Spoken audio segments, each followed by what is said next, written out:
Quand l'énergie vient à manquer, la lutte continue, coûte que coûte. Un générateur déniché par les défenseurs du Théâtre national d'Albanie, le seul moyen de réveiller la fée électricité depuis que les autorités ont coupé le courant. Depuis presque 1 an et demi, ces fauteuils rouges sont sous les feux des projecteurs. Un marché a déjà été remporté pour démolir et reconstruire le théâtre et l'affubler de tours résidentielles appartenant à des investisseurs privés. Il n'y a eu aucune consultation publique, personne ne s'intéresse à ce que pensent et ressentent les artistes et les citoyens. Donc c'est devenu une lutte pour la protection et la préservation de la démocratie tout entière. Pour dire stop aux alliances entre les entreprises privées et les politiciens corrompus.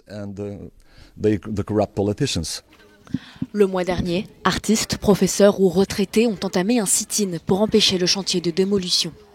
La police les a délogés avant de se retirer, mais le combat continue à l'intérieur. Pour lever des fonds, des acteurs bénévoles occupent la scène 3 fois par semaine. Nous utilisons l'art pour répondre à la violence. C'est le meilleur message que ce théâtre peut envoyer au monde politique.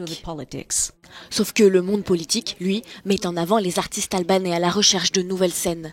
Le gouvernement voit aussi les défauts d'une salle datant de 1939, où il fait trop chaud en été et trop froid en hiver. Ceux qui occupent cet endroit ne défendent pas seulement les murs du Théâtre national, ils veulent aussi protéger son histoire. C'est ici qu'ont eu lieu les premiers procès communistes après que l'Albanie ait été libérée des nazis en 1945.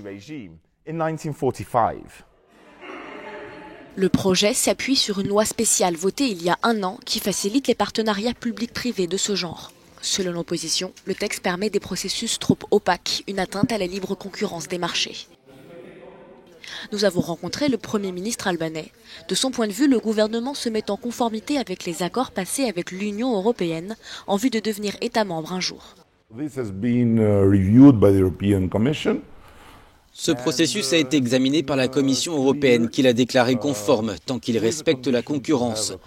Nous avons fait jouer la concurrence. Le reste, c'est de l'hystérie populaire.